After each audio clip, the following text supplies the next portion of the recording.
and I quote, "A nation can survive its fools and even the ambitious, but it cannot survive treason from within. An enemy at the gates is less formidable, for he is known and carries his banner openly. But the traitor moves amongst those within the gates freely, his sly whispers rustling through all the alleys, heard in the very halls of government itself. For the traitor appears not as a traitor. He speaks in accents familiar to his victims, and he wears their face and their arguments. He appeals to the baseness that lies deep in the hearts of all men." And I think he includes women in this too, unfortunately. "He rots the soul of a nation. He works secretly and unknown in the night to undermine the pillars of the city. He infects the body politic so that it can no longer resist." End of quotation. I'm sure you will be wondering whether this was written in 50 or 60 BC or yesterday, because it certainly has, I'm sure you'd agree, resonance with where we stand today. But on the basis of what Cicero says, we can also say that we, as South Africa, and as the ANC, that is committed to a program called the National Democratic Revolution to fundamentally transform South Africa's economy, to make sure that our nation is a nation of people living in decency and in human dignity, and that everybody has access to a proper income that affords them that dignity. That whilst that was our aspiration, what we in fact face is what Cicero would describe in today's terms as a counter-revolution. A counter-revolution characterized by state capture, characterized by political decline in terms of our political morality and deception, the economic sabotage that is going on at the moment through SOEs and various other mechanisms, where we don't give the kind of certainty that is required, whether it is to a small business person or whether it is to a big business person, so that they would invest and grow their businesses and create jobs in South Africa. There we have the plundering of state resources, because that's what essentially state capture is about, so that a few benefit, and without having any regard whatsoever to the impact that the stealing of these resources have for the poor. We have a deliberate weakening of the state and its developmental role. So in theory, we have a wonderful national development plan that says that one of the key components of our vision towards 2030 is a developmental and capable state. And yet, just in this past week, another Director General has been suspended. And as far as I know, and I've worked with this gentleman, he is a gentleman, he is an honest guy. What is it that he did to be rewarded, inverted commas, with a suspension, together with other officials in the department as well? So there's an element of impunity that's developing, an element which says, I don't care what happens as long as I serve myself and serve my interests at the end of the day. What kind of long-term damage is this counter-revolution actually doing in destroying state capacity? Because state capacity, together with the partnerships that we need to build with civil society, trade unions, and business, is going to be absolutely critical if we're going to achieve 5% growth, if we are to create millions of jobs, particularly for unemployed young people, if we are to find the money for the vocational training institutions in our society, or even for fees at universities as well. So I think it's important that we keep asking the question, what does state capture mean for so-called ordinary South Africans? Because often this is a concept that hangs out in the air and appears to be difficult to concretize. So let me attempt a few. Because money is being looted from Eskom, ordinary citizens, small businesses, and large businesses will be paying higher electricity charges. I believe they've just applied for an increase of between 14 and 18%. Built into this 14 and 18% is the extra price they were willing to pay for coal. The same cheap quality coal, I heard the other day from people who know better about this, that was being bought at some 300 odd rands per ton, and then suddenly increased to over 700 rands per ton, because there were some friends, they appeared in that cartoon earlier, from whom this coal was actually going to be purchased. So the cost of living increases, the cost of doing business in South Africa increases, and that impacts on our ability to sustain jobs and create jobs in our economy. So you and I and the ordinary citizens of South Africa are now expected to pay in the form of electricity tariffs and charges for those billions of rands that are being stolen from Eskom. How nice. They don't have to worry. If they need more money, just get it from the PIC or somewhere else and put it into that same pot again. It still has the sieve at the bottom of that pot through which that money is actually going to leak. Because of the contracts for locomotives and trains, you know about those contracts. I mean, I don't know why you don't get involved in these deals. You can get 8 to 10 million rands commission for every 50 million rand train or coach. I mean, that's, and you don't have to do anything in the bargain. So think about it as a business proposition as we go forward. And again, because of the way in which these contracts are crafted, ask Comrade Popo Molefe about his experiences in PRASA, and he will explain how the leakage from PRASA actually happened and how it undermined what was supposed to be the creation of an effective public transport system in a spatially divided and spread out South Africa. Because the boards and management teams of state companies are full of people, and they also have very honest people in those institutions as well, but at the top, they are there to serve the looters. Good black professionals that are honest will constantly be moved out of these institutions, whereas we're supposed to be cultivating them, giving them greater experience so that we transform both the boards and the management teams, both in the private sector and in the public sector as well. And now you're going to see good professionals and are seeing good professionals in government who are getting excellent training and opportunities. But if you're honest, out you go. You don't have a place within that kind of environment. So instead of having a developmental state that is serving the South African people, we have many state organs that have people who must actively support corruption, or they will be suspended, they will be fired, they will be charged, as the report from Professor Swilling and other academics indicates. But equally, for those who require roads so that they can actually access commercial opportunities in rural or small towns, you won't get that because then no roads won't get built, water is not supplied, school books and food that is meant for our children don't actually arrive. And today we are even in a situation where school nutrition schemes are undermined. Doesn't matter if the children go hungry, as long as somebody's pocket is actually filled at the end of the day. Most tragically of all, instead of managing our economy and directing our economy in a way that will create jobs and create confidence to bring in more investment, implement really broad-based and deep transformation of our over-concentrated economy, and implement this in a vigorous kind of way, only a select few, benefit from the little economic growth that we see at this point in time. Nor are we able to lead in an imaginative way the process of restructuring our economy so that it can be more modern, more in line with the opportunities that are around in the world, and create the conditions for a massive growth of startups, of technology hubs, of small businesses and medium-sized businesses that can go out there and compete in the world. So, what do we do about these? Because these are facts that are known to you, and I'm sure you'll actually talk about them. There's a few suggestions that emerge that you might want to debate this afternoon.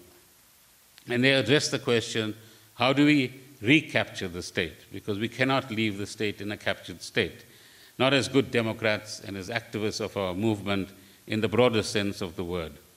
So first, Asimoglu and Robinson quote another social scientist and economist called Olson, I think it's Marcus Olson, who has studied this matter, and what he suggests and says is that from his studies, the type of leaders a country has and a company has does matter. He suggests that there is a distinct change in the right direction in the growth of both a company and a country once existing leaders who are engaging in the wrong things are replaced and new ones come on the board. Interesting thought to think about as we approach December.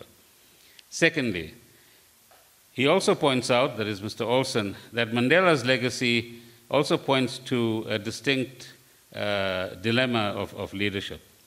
That when this wisdom that we talked about in this generation of leaders is retained only amongst the leaders themselves or in the minds of a particularly skilled and trustworthy leader, then with the passing of that leader, for whatever reason, these values and this knowledge and this know-how actually slowly withers away as well. The challenge that we all have is how do we institutionalize the good things that we've come with from our past, and in particularly over the last 20 years, so that we can sustain it. Of course, part of the object of state capture is in fact to ensure that institutions, both in terms of values and culture and behavior, and in the form of organizations, are diminished in their capacity and are undermined to whatever extent they can be undermined in order that they can undertake the nonsense that they actually engage in. The third point is that ideas matter, and you've seen that in the last 2 to 3 years. Ideas matter both in a positive sense and in a negative sense, and narratives matter equally as well. So in South Africa, our narratives have shifted from the neoliberal sort of narrative, which says the state doesn't matter, privatize everything, the individualism matters most, etc., to one where we try to get a better balance and ask ourselves, how do we introduce in a concrete way, social justice measures that will give us a fairer society and ensure that we have the right kind of balance between growth and those who benefit growth at the end of the day. And a narrative has moved on to the capture narrative that I described earlier on and that you are all familiar with. So the challenge for us is, what is the new narrative for an uncaptured state, or a recapturing process of the state? And what are the key ideas that will underpin that narrative? But ideas and narratives are also linked, as you know, to interests. In other words, if or let me leave myself aside, Derek is a budding tourism entrepreneur, and it's got him tweeting there.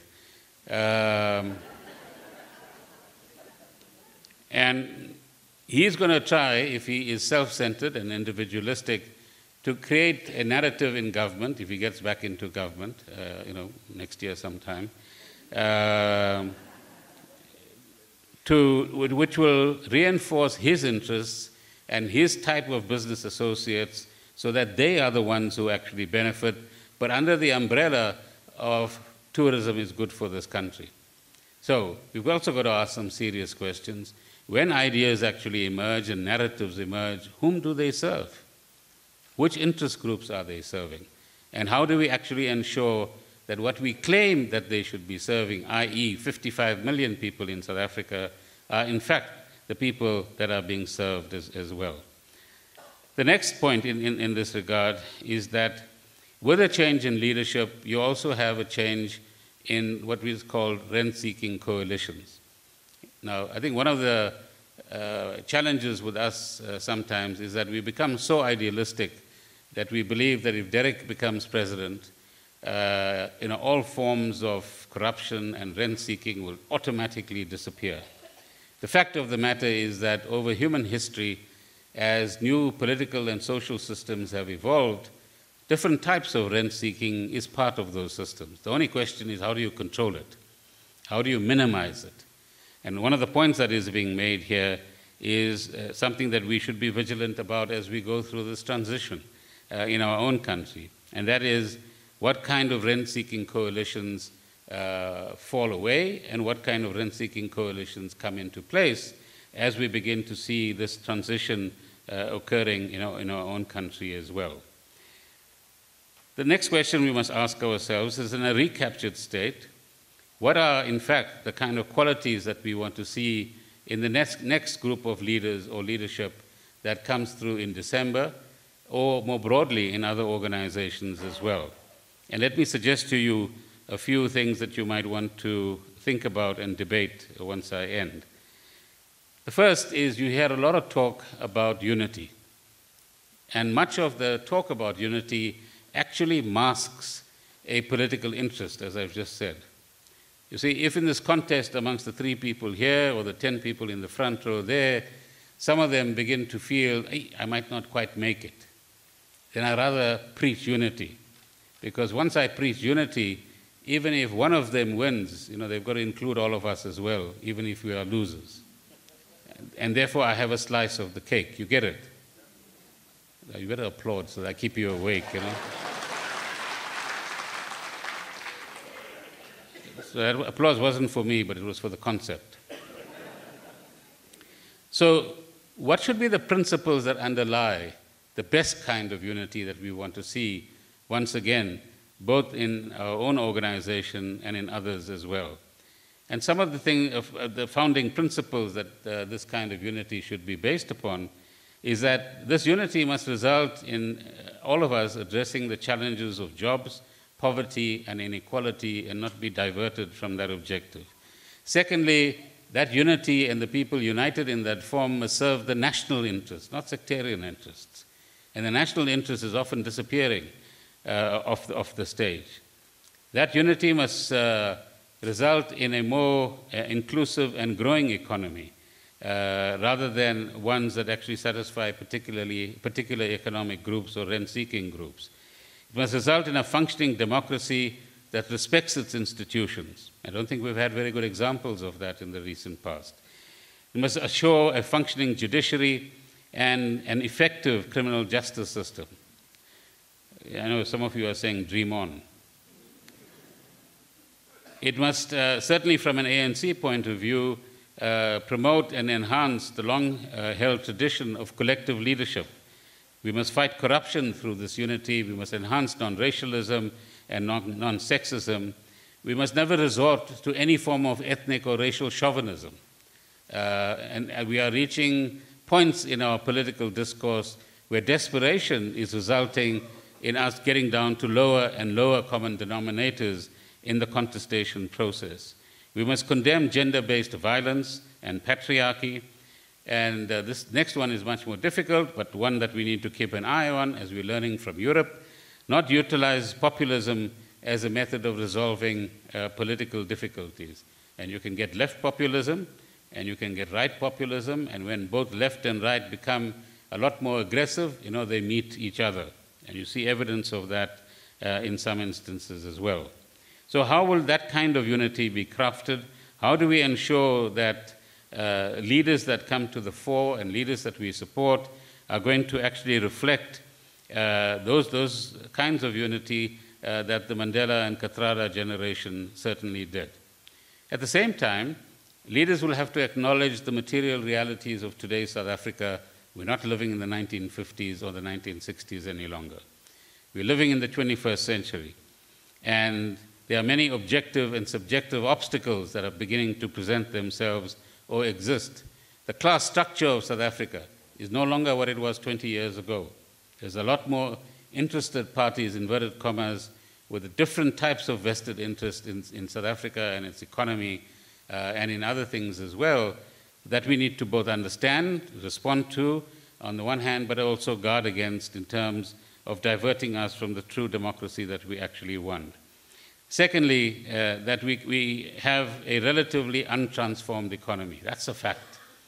And the factor of overconcentration, the marginalization of large percentages of black people in different parts of the country, the kind of spatial segregation that we still have in our cities and towns are all still reflective of the old South Africa. So much more needs to be done over the next 10 to 20 years to change all of that on a lot more urgent and aggressive basis.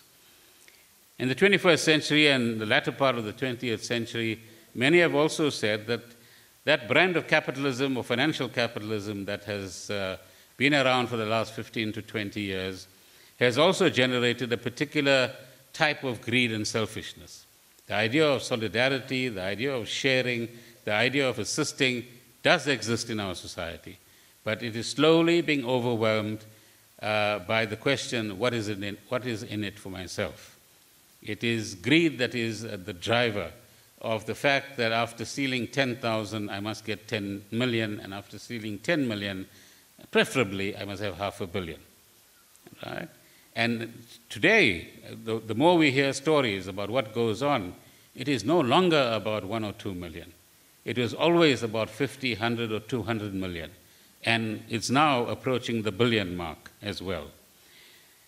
The reality is that there are still too many unemployed people, particularly young people in South Africa. Poverty is still there, as the Statistician General has pointed out recently. The aspirations of the new urban elite and black elite are no longer being met. There's still too many ceilings that they have to actually contend with.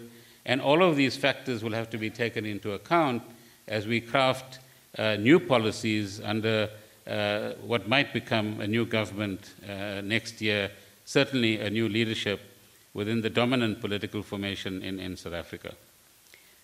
But finally, ladies and gentlemen, leadership doesn't exist in some boardroom, sitting on its own, dreaming up ideas, giving instructions that somebody else goes and implement. In the world that we are living in and in the South Africa we are living in, what we mean by leadership is a leadership that is consciously and actively connected with the masses of this country. It is a leadership that understands its task is not just to lead, it is also to mobilize people so that they can lead themselves.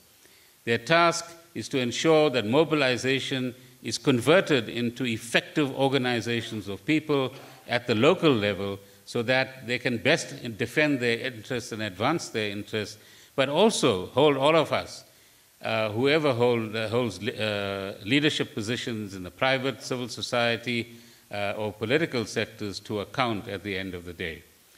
But all of this and the recapture of the state is not going to happen because we attended a lecture here today or a talk tomorrow or participated in a very stimulating discussion. It's going to happen because we are in a position to actually evolve new ways of engaging this reality, new ways of taking on those who are depriving us of the dreams that we articulated in the Freedom Charter, the National Development Plan, and democracy and its principles more generally. So what exactly are those forms of struggle? How exactly are we going to get a better balance between those who have captured parts of the state and use that for their benefit, and ourselves, who are both in political organizations and other organizations or in no organization? And so one of the ways we could do that is certainly through the work of the foundation and others as well. We need a new wave of conscientization in our society so that it's not just the elites and the intellectuals who are able to connect the dots. People on the ground are also able to connect the dots and understand what are the implications of what is going on for their own day-to-day welfare and position and the future of their children. Secondly, we need more and more amongst us to articulate what will be the new morality that we have to work in terms of politically speaking and otherwise. How do we get to a new society where we are a lot more willing to share and extend solidarity and do things, particularly if we find ourselves in a dominant position in the economy, which will ensure that we, and I've come across some business people who are thinking in this direction, take a slice of the resources that you have and deliberately and consciously create black businesses that actually benefit from your resources so that they can compete with you in the future. How many of us are willing to do that, and how do we go about doing it? But finally, as we've all learned from our own experience as well, hope doesn't come through one of us encouraging the other or some of us encouraging the other. Hope comes because we've mobilized at a grassroots level. We've learned that in recent times, and certainly Comrade Kathy's passing has generated a new period into our history of active mobilization. So how do we all become active? How do we, notwithstanding the fact that Derek and I might be walking around with a walking stick soon, hope not too soon, and however older we might seem compared to the 1970s and 80s and periods before that, how do we become actively involved in one form or another? Otherwise, those who are able, as Cicero said, to be inside the wall and maneuver inside the wall will take this country for themselves at the end of the day. So let me end by quoting, I'm not a Catholic, so let me declare that up front, but Pope Francis is one of my favorite people. And he says the following, in a society so often intoxicated by consumerism and hedonism, wealth and extravagance, appearances and narcissism, we have, interestingly, many narcissistic leaders on the world stage today, as an aside. We are called upon to act soberly, in other words, in a way that is simple, balanced, consistent, capable of seeing and doing what is essential amid a culture of indifference which not infrequently turns ruthless. Our style of life should instead be devout, filled with empathy and compassion and mercy. And I hope that the kind of contribution that this foundation is making to generating that kind of atmosphere in South Africa inspires all of us, not only to witness and analyze the captured state, but participate very actively in recapturing the state, so we in fact generate hope for future generations and create a better South Africa. Thank you very much.